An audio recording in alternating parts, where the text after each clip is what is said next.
भी समर्पित कर दो तो हाँ। आपकी इस बंधन से मुक्ति दे देगी, यानी आपकी शरीर बनना ही बंद हो जाए, तो आप शून्य में विलीन हो जाए। जैसे मेरा थी वो मूर्ति में विलीन हो गई, मतलब शून्य में विलीन हो गई। अच्छा हाँ। आपने कहानी सुनी होगी मेरा। मैं एक मतलब अपने मुझे मेरे पति से बहुत ज्यादा लगाव है, इतना ही कि मैं ध्यान करती हूँ तो पहले उनका ही आता है। हाँ, इसमें कोई वो संशय नहीं, वो यानी प्रेम मतपूर्ण है ना। आज मैंने काफी पोस्ट डाले थे, आपको वीडियो देखा, हाँ। मैंने वो फिर ये पोस्ट क्या, डाले हैं लोगों के कि ये प्रेम कितना मतलब जरूरी हाँ होता है। यानी प्रेम होता है वो हीलिंग करता है ना मनुष्य के आत्मा को। मैंने बोला ना कि आप जितना साधना करोगी उतना ही प्रेम अपने पति से करोगे, तो पत्नी आपके पति के सारे काम बनने लगेंगे और वो आध्यात्मिक भौतिक में उन्नति प्राप्त करेंगे। मैं रात को अगर उठ भी जाती हूँ या उठूँ ना, जैसे ऐसे होता है ना आँख खुलती नहीं, जैसे थोड़ा बहुत भी मुझे मेरी आँखें या होश होता है तो सिर्फ उनका ही ख्याल आता है। फिर मैं ये सोचती हूँ इतना प्रेम कहीं आगे जाके दुख ना दे। और नहीं, लड़ाई। प्रेम आध्यात्म में बाधा नहीं बनता है ना। हाँ। और प्रेम लड़ाई। एक आध्यात्मिक ऊर्जा होती है, उस ऊर्जा में आप पति का भी ध्यान करती हो तो मैंने हाँ कहा ना उनका कि ही एक, आता है हाँ, तो भगवान। ये एक जो पत्नी है ना जितना पति का ध्यान करती है या हाँ। पति का ख्याल रखती है वो उतना ही उसको सेवा बल बढ़ जाता है, जिससे उसकी आत्मा का रूपांतरण अगले जन्म में। प्रणाम दोस्तों, जैसे कि आप ऑडियो सुन रहे थे कि गृहस्थ जीवन में होते हुए भी हमें बहुत बड़ी बड़ी सिद्धियां प्राप्त हो सकती है। अष्ट सिद्धि, आनंद अनुभूति समाधि, या बहुत देवी देवताओं की सिद्धियां, तांत्रिक सिद्धियां, इस सूक्ष्म शरीर या त्रिकालदर्शी सिद्धियां, आपने तो अनुभव सुने होंगे। पर हमारी बहुत सारी ऐसी महिलाएं होती हैं जो बहुत बड़ी बड़ी उपलब्धियां प्राप्त कर चुके हैं। हम कभी सोचते हैं कि 1 मिनट ध्यान करेंगे तो क्या मिलेगा, पर बहुत सारी चीज़ें मिलती है। मैं एक उदाहरण बताता हूँ। एक आदमी था, उसको कई किताब मिली थी ध्यान की, तो उसने वो पढ़ा था और 1 मिनट डेली ध्यान करता था।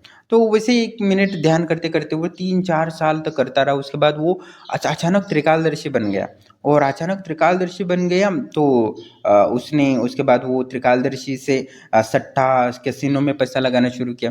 वो पैसा लगाता रहा तो उसके पास अपार धन, करोड़पति, अरबों रुपए आ गए।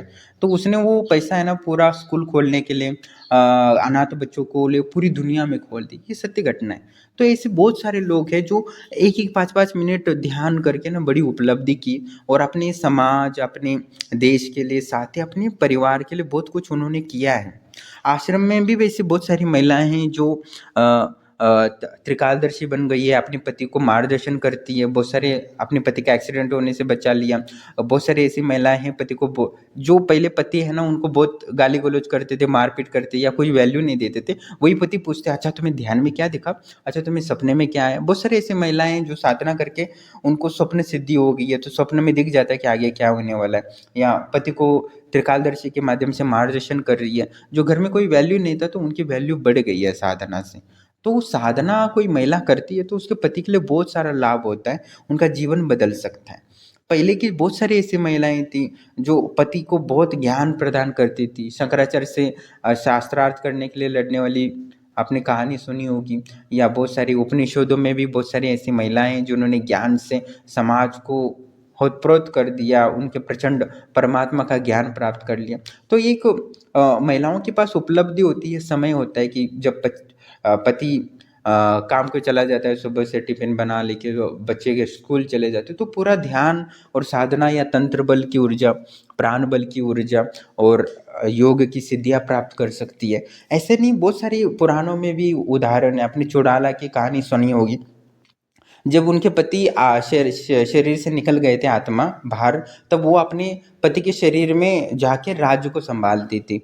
तो उन्होंने प्राणायाम करके करके करके उन्होंने सूक्ष्म शरीर की सिद्धि प्राप्त कर ली थी। ये रामायण की कहानी है।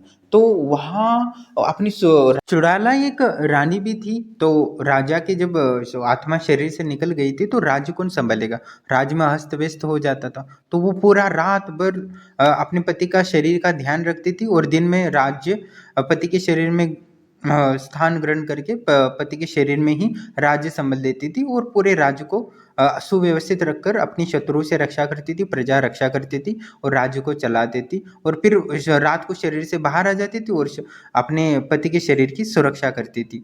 तो इसलिए बहुत सारी ऐसी महिलाएं हैं जो साधना से अपने परिवार की, अपने बच्चों की, अपने पति की रक्षाएं की हैं। बहुत सारी ऐसी कहानियां हैं, पर आज वो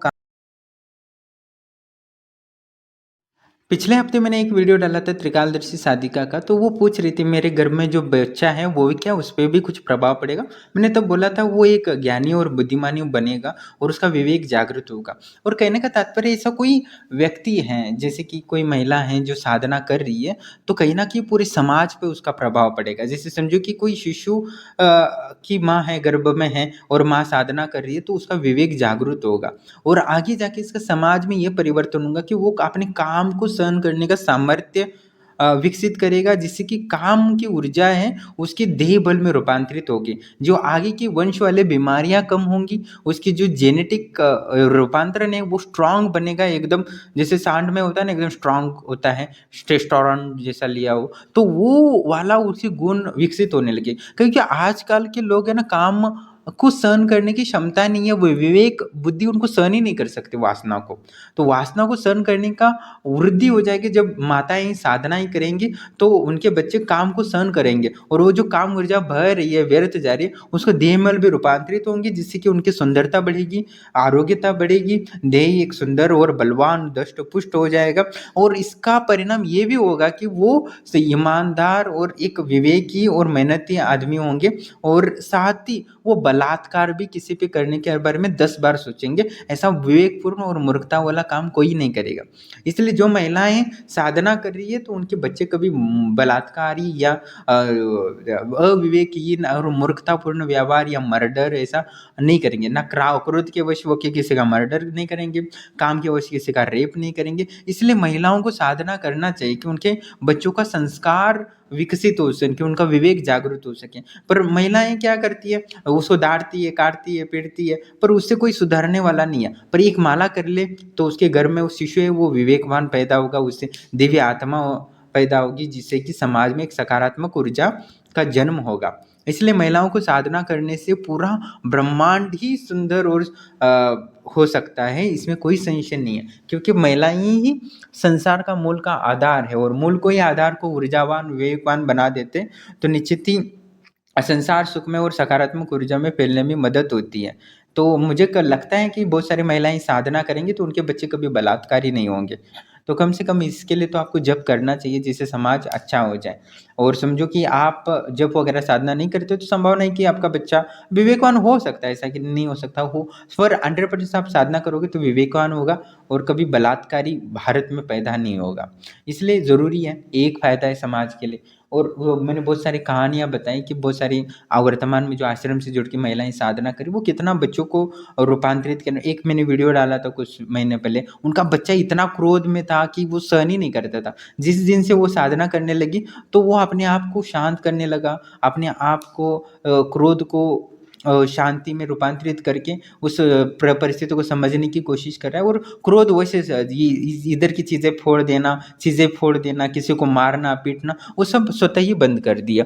इसलिए माँ का जो संबंध होता है, वो बच्चा जन्म हो जाए या 10 साल का हो जाए या 50 साल का, तो भी होता ही होता है, इसमें कोई संशय नहीं। और जो बच्चा माँ को अवहेलना करता है बड़ा होने के बाद, या उनको माँ बाप को गाली गलौज करता है, या उनको वैल्यू नहीं करता है, या उनके पाँव नहीं पड़ता डेली, तो समझ लेना उसके सारे ग्रह खराब हो गए, यानी उसको सक्सेस कभी मिलेगी ही नहीं मिलेगी।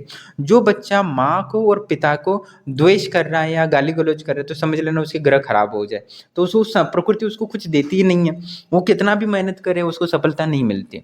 क्योंकि इसका कारण है कि आप कितना भी बड़ा हो जाओ, वो माँ बाप और माता पिता से जुड़ा ही होता है। तो इसलिए माता पिता का सम्मान और डेली नित्य उनके पाँव चरणों में जाने की ज़रूरत है, क्योंकि वो ऊर्जा का केंद्र है। वो आपको विवेक प्रदान करेगी कि सही बिजनेस में कैसा निर्णय लेना है या कौन सा क्या करना है। इसलिए माता पिता को जप करना चाहिए, जिससे बच्चों को सकारात्मक सिग्नल मिल सके। क्योंकि वो आपसे शरीर से माता से अलग हो चुका है, बड़ा भी हो चुका है, उनसे भी बड़ा चौगुना हुआ होगा, पर उसका संबंध उसी से है, केंद्र से ही है।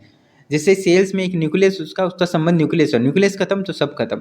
तो माता पिता जब तक है उसका विकास होना संभव है, इसलिए माता पिताएं बच्चों को विवेक प्रदान कर सकती हैं। इसलिए माता पिता जब करेंगे, साधना करेंगे, तो बच्चों को विवेक स्वतः ही मिलता है। और एक पत्नी जब साधना कर रही है तो उसका पति को भी विवेक मिल जाता है। मैंने कहा था ना कि मैंने वीडियो पे डाला है कि जैसे वो पत्नी जब करने लगी तो पति जो उसको गाली गलौज देता था, क्लेश हो जाता था, वो सब नष्ट हो गया, क्योंकि पति को विवेक कितने प्रदान किया, पत्नी के जब से। वैसे बच्चों को भी मिल सकता है। इसलिए समाज बहुत ईमानदार और विकसित करना है तो माताओं को साधना करनी पड़ेगी, उनको ये जागरूक करना होगा। और पूर्ण तभी पूर्ण भारत ज्ञान का वास्तव में भारत कहलाएगा। मतलब भारत का नाम होता है ज्ञान से संबंध है।